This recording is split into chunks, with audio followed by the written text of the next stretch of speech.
मित्रांनो, लग्नाची बेडी या मालिकेच्या पुढील काही भागांमध्ये एक जबरदस्त असा ट्विस्ट आपल्याला पाहायला मिळणार आहे. राघवने सावीचे ॲडमिशन पुण्यातील सगळ्यात मोठ्या स्कूलमध्ये केलेलं असतं, जिथे विनायक शिकत असतो. राघवची अशी इच्छा असते की सावी आणि विनायकने एका स्कूलमध्ये सोबतच शिक्षण घ्यावं.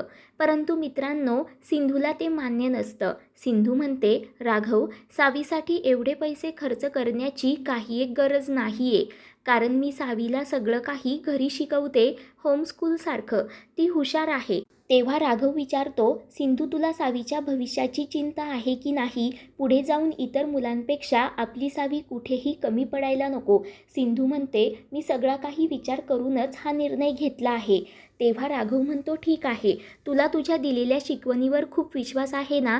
मग उद्याच आपण सावीचा इंटरव्ह्यू त्याच स्कूलमध्ये ठेवूयात जिथे मला तिचं ॲडमिशन करायचं होतं. आणि जर सावी या इंटरव्ह्यूमध्ये पास झाली तर तू जो निर्णय घेशील तो मला मान्य असेल.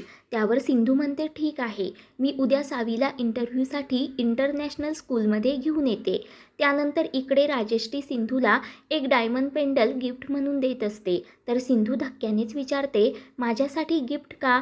तेव्हा राजश्री म्हणते की सावीसाठी गिफ्ट घेत होते ना, तर तुझ्यासाठी पण घेतलं. शेवटी तू माझ्या खानदानाला वंशाचा दिवा दिला आहेस. तर सिंधू म्हणते, मी हे गिफ्ट नाही घेऊ शकत. तुम्ही एक आई म्हणून देत होता तर ते ठीक होतं, परंतु सावीची आजी म्हणून हे गिफ्ट तुम्ही मला देत आहात ना, मला ते नको आहे. कारण तुम्ही मला माझी जागा, माझी लायकी दाखवून दिली होती आणि अजूनही ते मला चांगलेच आठवतं. मी अजिबात विसरलेली नाही आहे. तेव्हा राजश्री रडतच म्हणते, अगं सिंधू, आता तू पण एक आई आहेस ना, मग तू समजू शकतेस आई आणि मुलीचं नातं किती मजबूत असतं ते कधीही तुटत नाही. इतक्या दिवसांचं नातं, प्रेम एका दिवसात कमी होणार नाही. आणि आपण तर त्याच लोकांवर रुसतो, रागावतो, जे आपल्या खूप जवळचे असतात. आपलं त्यांच्यावर प्रेम आणि खूप जीव असतो. तुला माहिती आहे ना सिंधू, आई आणि मुलीच्या नात्यामध्ये कितीही दुरावा येऊ देत, परंतु कधीही ते नातं तुटत नसतं. कारण आई नेहमीच आपल्या मुलीवर प्रेम करत असते. म्हणूनच राजश्री आता खूप रडू लागते. सिंधूसोबत ती जे काही वागली त्याचा राजश्रीला पश्चाताप होत असतो. तेव्हा सिंधू लगेच राजश्रीचे डोळे प्रेमाने पुसते आणि तिला घट्ट अशी मिठी मारते. आता आई आणि लेकीचं पुन्हा एकदा प्रेमाने मिलन झालेलं असतं. तर सिंधूने राजश्रीला आई अशी हाक मारताच रत्नाकर खूपच खुश होतो. परंतु मधूचा मात्र जळफळाट होत असतो. ती जेवण न करता उपाशीच राहते आणि बेडरूममध्ये येऊन सगळ्या वस्तू इकडे तिकडे रागानेच फेकत असते. कारण राघव आणि घरातील सर्वांचाच अजूनही फक्त सिंधूवर प्रेम आहे हे तिला स्पष्टपणे दिसत असतं. तर इकडे सर्वांना टेन्शन आलेलं असतं की सावी उद्या स्कूल इंटरव्ह्यूमध्ये पास तर होईल ना, तिचं ॲडमिशन तर होईल ना.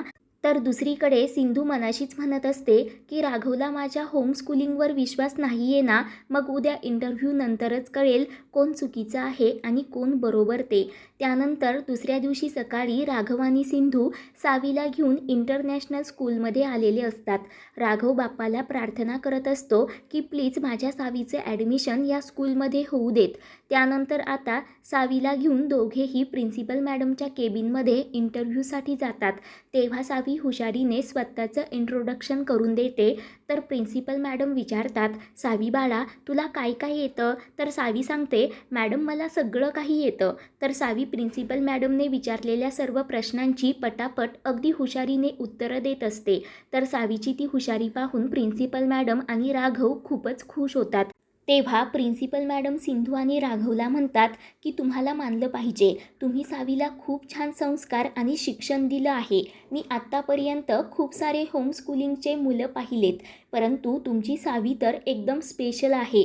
किती पटापट ती सगळ्या प्रश्नांची उत्तरं देत होती. आणि ते पाहून मला तर असं वाटत आहे तुम्ही सावीला पुढच्या म्हणजेच विनायकच्या स्टँडर्डमध्ये पण टाकू शकता. परंतु सिंधू म्हणते, नाही मॅडम, सावी या स्कूलमध्ये ॲडमिशन नाही घेणार. कारण मला फक्त हे प्रूव्ह करून दाखवायचं होतं की मी जे सावीला घरी शिकवते ते बेकार नाही आहे. आणि तुम्ही स्वतःच हे सांगितलं, सावी खूप हुशार आहे, म्हणजे आता माझीसुद्धा चिंता मिटली. तेव्हा प्रिन्सिपल मॅडम विचारतात, तुम्हाला जर माहिती आहे की हे पुण्यातील सगळ्यात बेस्ट स्कूल आहे, मग तरीही तुम्हाला सावीचे ॲडमिशन या स्कूलमध्ये का नाही करायचं? तेव्हा सिंधू प्रिन्सिपल मॅडमला सांगत असते की मी एका मध्यमवर्गीय घरातील मुलगी आहे. मी एका साध्या स्कूलमध्ये माझं शिक्षण पूर्ण केलं, तरीही माझं जे काही स्वप्न होतं ते मी पूर्ण केलं. माझी अशी इच्छा आहे की सावीने देखील तेच करावं. आणि तुमच्या स्कूलची जी काही फीज आहे ती मी नाही घेऊ शकत. तुमचा वेळ घेतल्याबद्दल मला माफ करा, असं म्हणत सिंधू तेथून निघून जाते. तर राघवला खूप वाईट वाटत असतं. तर दुसरीकडे राजश्री आणि रत्नाकर सावीसाठी school bag, tiffin box, shoes, dress सगळं काही घेऊन येतात.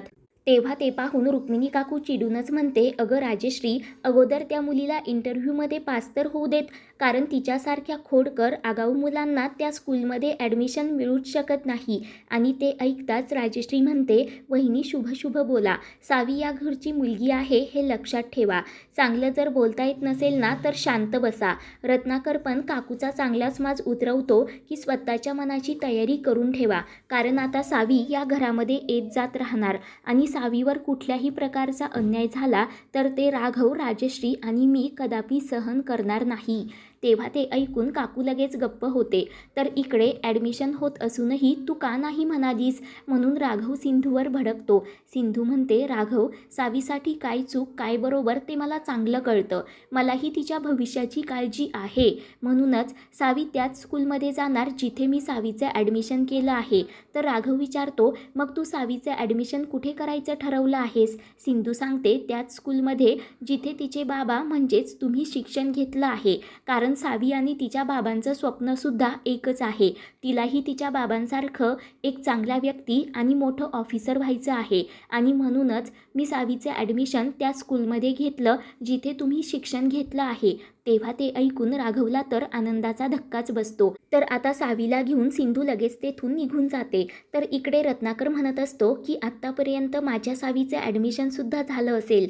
त्याच वेळेला राघव तिथे येत म्हणतो, नाही बाबा, सावीचं ॲडमिशन नाही झालं. ते ऐकून रुक्मिणी काकू खुश होत म्हणते, बघितलं ना, मी म्हणालेच होते, सावी त्या स्कूल इंटरव्ह्यूमध्ये पास होणार नाही म्हणजे नाही, तिला ॲडमिशन नाही मिळणार. आणि मी म्हटलं तेच झालं.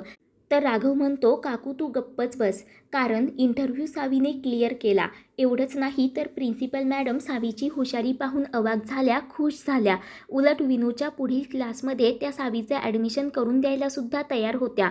तर रत्नाकर विचारतो, मग काय झालं, सावीला ते स्कूल आवडलं नाही का? त्यावर राघव सांगतो, सावीला नाही तर सिंधूलाच ते स्कूल नाही आवडलं, कारण सिंधूला असं वाटतं की ते स्कूल तिच्या मुलीसाठी चांगलं नाही आहे. तेव्हा रत्नाकर विचारतो, राघव, अरे त्या स्कूलमध्ये काय कमी आहे? त्यावर राघव सांगतो, बाबा, सिंधूचं असं म्हणणं आहे की सावीने शिक्षणासोबत एक चांगलं माणूस बनावं.